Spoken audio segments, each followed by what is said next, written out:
practice from the classic city of Athens. Yo-ho! Woo! A new breed of bluegrass music that you're going to enjoy. I'm very excited to have them with us here tonight. We're extremely lucky. The Packway Handle Band, folks. It's not a song, this is a crowd to hell. It's too late for me. Go on and save yourself. They got the cause of me, I've never been the same. But now I can't feel a thing. I don't know who's to blame. And I don't care if you don't believe me, you know I'll go on singing. I don't care if you don't believe me, you know I'll go on singing like this but a dream. And this is not a song, this is a suicide mission. Gonna crash into your house just to make you listen. Look behind your walls of defense mechanisms. And this is not a song, and this is not what I envision. And I don't care if you don't believe me, you know I'll go on singing. I don't care if you don't believe me, you know I'll go on singing like this but a dream. La da da da da da da da da. La da da da da da. La da da da da da. La da da da da da da da da. La da da da da da. La da da da da. And I don't care if you don't believe me, you know I'll go on singing. I don't care if you don't believe me, you know I'll go on singing. No, I don't care if you don't believe me, you know I'll go on singing. I don't care if you don't believe me, you know I'll go on singing like this but a dream. La da da da da da da da da. La da da da da da. La da da da da da. La da da da da da da da da. La da da da da da. La da da da da. La da da da da da da da da. La da da da da da. La da da da da.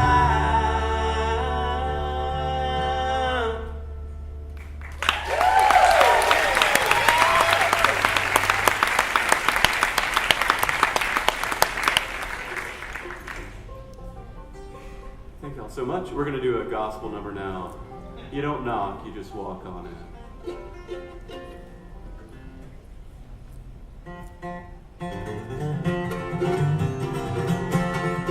Oh, you don't knock, just walk on the door. There's love to share. Oh, I know my friends to rest in heaven. You don't knock, bring what you hold. Nobody'll be waiting for you, so you don't knock. Just walk on in. Well, I walk up my road, yeah, cause I'm trying to miss this slow, yeah. Travel all night and day, so tired, I can hardly pray. Well, he's like my guy, forever by my side. So I'm walking on and knocking the heaven with pride. Oh, you don't knock, just walk on the door. There's love to share. Oh, I know my friends are there to rest in heaven. You don't knock, bring what you hold. No, I don't be waiting for you, so you don't knock. Just walk on in.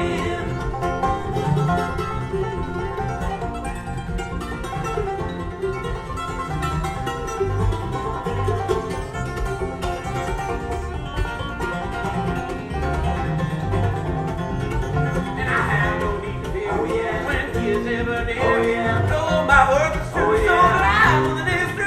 Well, it was for me to say, the thing I make my way. I'm walking and knocking at heaven with pride. Oh, it don't knock, just walk on the door. There's love and joy for you to share. Oh, I know my friends there to rest in heaven. You don't knock, bring what you hold. Nobody will be waiting for you, so it don't knock. Just walk on in.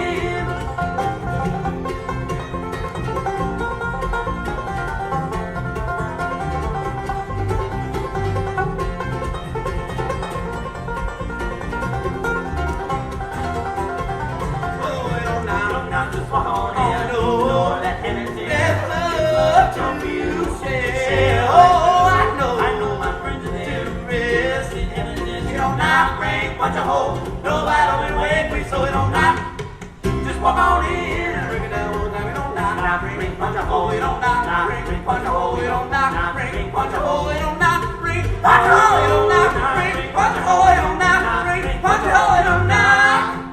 You just walk on in.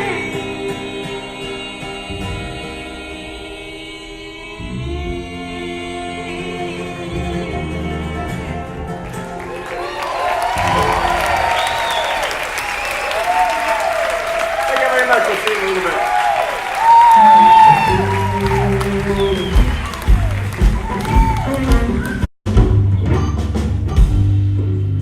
All right, Packway Hannah was awesome. Thanks, guys. You're in for a real treat tonight. Next up is a wordsmith extraordinaire. John Goode is an Emmy-nominated poet and playwright. Resides in Atlanta. He's been featured on CNN's Black in America, HBO's Def Poetry, BET's Lyric Cafe, and TV One's Verses and Flows. And he's been showcased in ads for McDonald's, Nike's, TV Land at Night. His stage play, Callous, was showcased in the 2013 International Festival of Arts. Ladies and gentlemen, John Goode.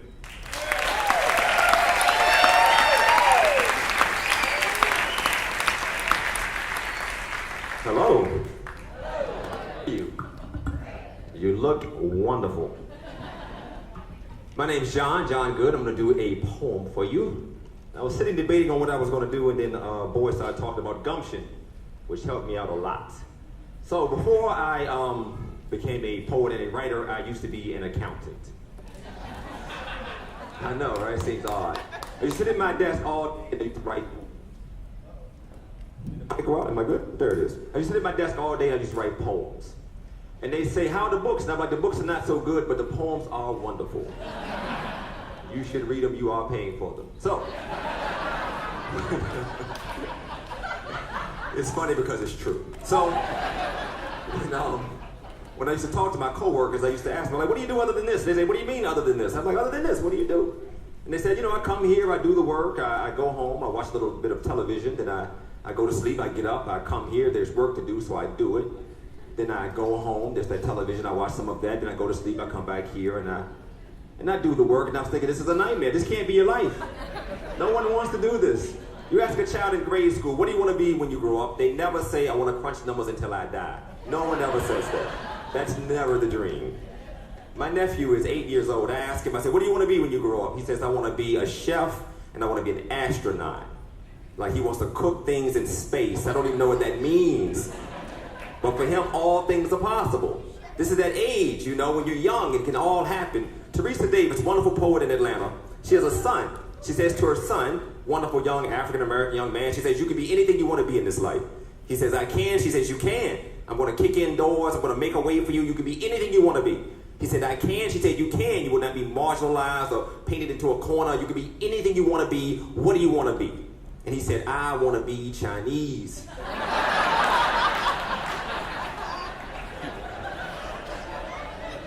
And she said, a minute ago when I said you could be anything you want to be, that was too strong. It was too strong. So I was thinking about this, speaking with my coworkers, and they would tell me about, their abilities, their talents, and I realized that what we have in my office building, at least at that time, was a bunch of amazing people, a bunch of supermen who had somehow been convinced that they were merely Clark Kent. So I wrote a poem for them. It's called 200 Million Clark Kents. So I suppose there were about 1 billion boys in the Justice League. I'm talking coast to coast, I'm talking sea to shining sea, a bunch of snotty-nosed kids in tatted jeans and dirty tees. They stand on their tiptoes, point their hands toward the sun, and at the top of their lungs they scream up, up, and away. And no matter how impossible or improbable it seemed, with a towel tied around their neck, hanging just below their knees, and an S magic market on their chest, they try to fly in their dungarees. Yes, they had the fire of youth in their eyes. They swore they'd always tell the truth, save the damsel in distress in the world from its demise. Yes, they're the kind of imagination that innovation and creation demand. They were all in the Justice League, and they all truly believed they'd grow up one day to be a Superman. And 20 years later, many sit dutiful, dressed to impress, every day in their cubicles, depressed, staring at screens with youthful dreams they never dare admit. I confess, out of 1 billion, I've seen at least 200 million boys, no less, that have become men and let time cover up the S on their chests, stressed, because they've been forced to forget that they're the sons of Jarrell, that they're really Kal-El. They forget they had plans to be Superman. And there they stand on the northbound platform, or stuck in the morning drive, rushing off to their 9 to 5, thinking that's that for them. These supermen think the pinstripes in their suits are iron bars they can't bend as they sit at their desks filling out tax forms. Faster than a speeding bullet and swift as the wind, they quickly discovered that the rat race is one not even Superman can win. If their youth is looked back on, you see the heat of their visions have died behind their eyes. The S's on their chests are now hidden behind designer ties. Kids that made decisions to save lives now save ties to give the supervillains who sometimes use God as their disguise. What kind of bizarro world is this?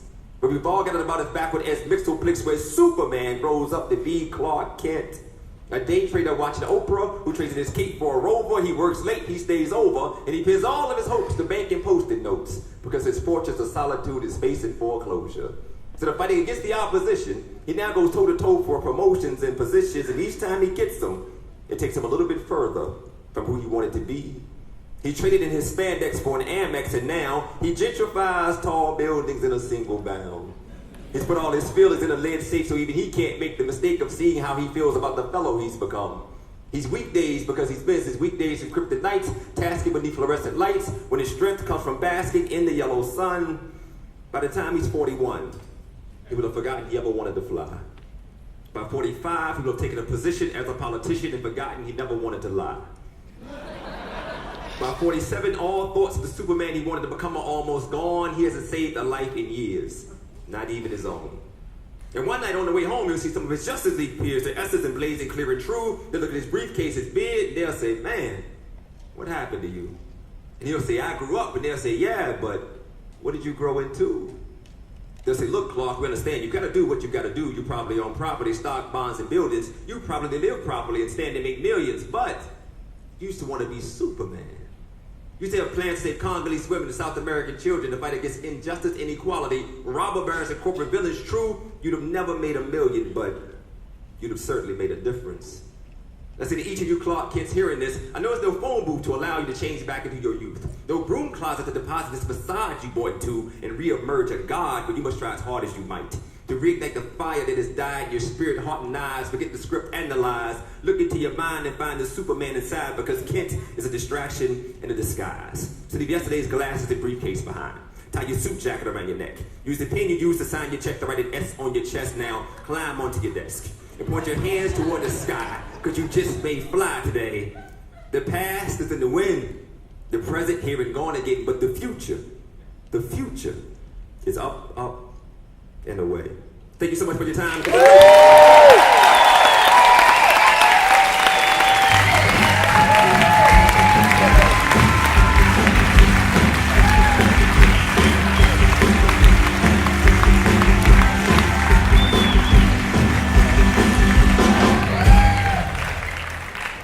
Wasn't he terrific? Well, Kodak Harrison connected us, and Kodak, I think you're out here somewhere tonight. Thank you so much. Thank you, sir. Appreciate it.